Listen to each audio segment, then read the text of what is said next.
The Tennessee Department of Health is turning down federal funded grant money for HIV testing, prevention, and treatment from the CDC. Dallas Payton is here, and he says one Chattanooga organization could lose a lot of money because of this. Dallas? David, Cindy, last week, Simple Community Care officials were made aware of the decision through the United Way of Greater Chattanooga. United Way administers the grant on behalf of the state to organizations that prevent and assist people that have HIV. The Tennessee Department of Health will stop accepting grants from the federal government to support their HIV program on May 31st. The letter released by the Tennessee Department of Health reads in part, historically, Tennessee has provided HIV surveillance, testing, and prevention services through a CDC pass-through grant from the federal government.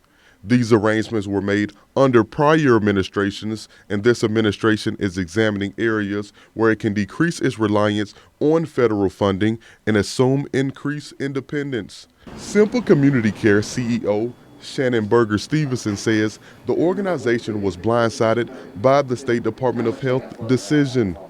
We're still waiting for some clarity from the state to understand the why.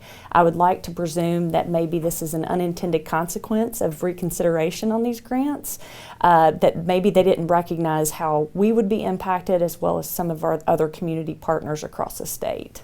The decision will result in a loss of $754,000 per year for Simple. Stevenson says it puts their HIV-related programs at risk. Just last week, we had a new HIV positive come through our Step 10 program, which is one of the programs that's potentially impacted.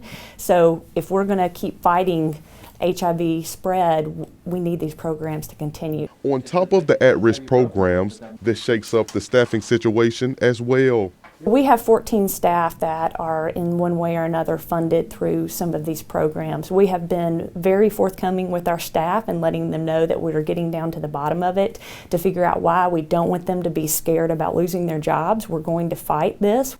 We reached out to the Hamilton County Health Department about the situation and were given a brief statement that reads, the Hamilton County Health Department was recently notified that the Tennessee Department of Health will be making transition in both funding and program activities in the HIV program.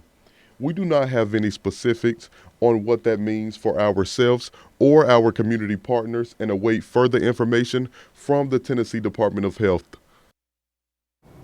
The Department of Health's goal is for new service contracts to be in place on June 1st for HIV prevention and surveillance measures. That full letter from TDH can be found on our app. David?